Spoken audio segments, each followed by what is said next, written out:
presented by Madhur Music by Raju Babu.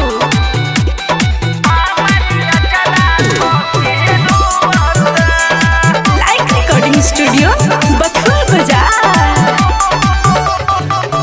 लस लस जी करता जो बनवा गोइनी कहा के गबनवा ये जी सुनी ना लस लस जी करता जो बनवा गोइनी कहा के गबनवा बढ़ता चैत में पर सानी जी हमारी अचरा धोके रोवा ताजा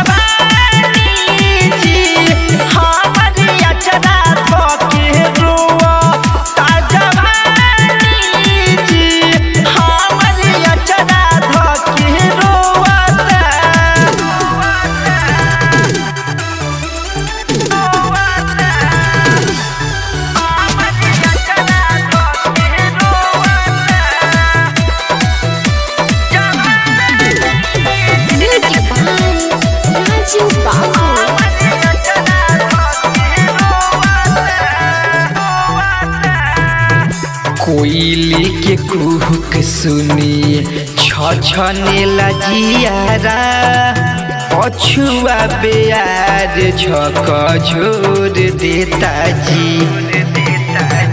केतनो मनाई मन नाही माने से जे पर पसेना चुली छोड़ देता जी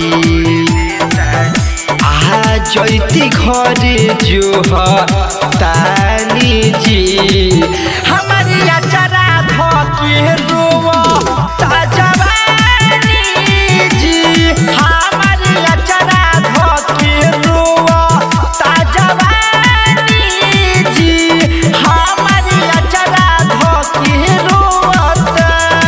Music by Raju Babu. Presented by Madhur Films.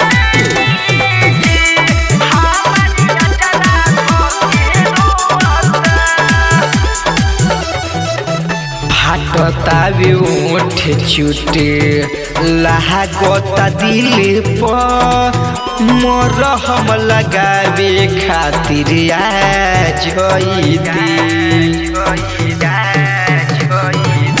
Shankar सावन पिया भइले परदेसिया जमल बाटे दही छाली खा जईती प्याजुल बुझी पर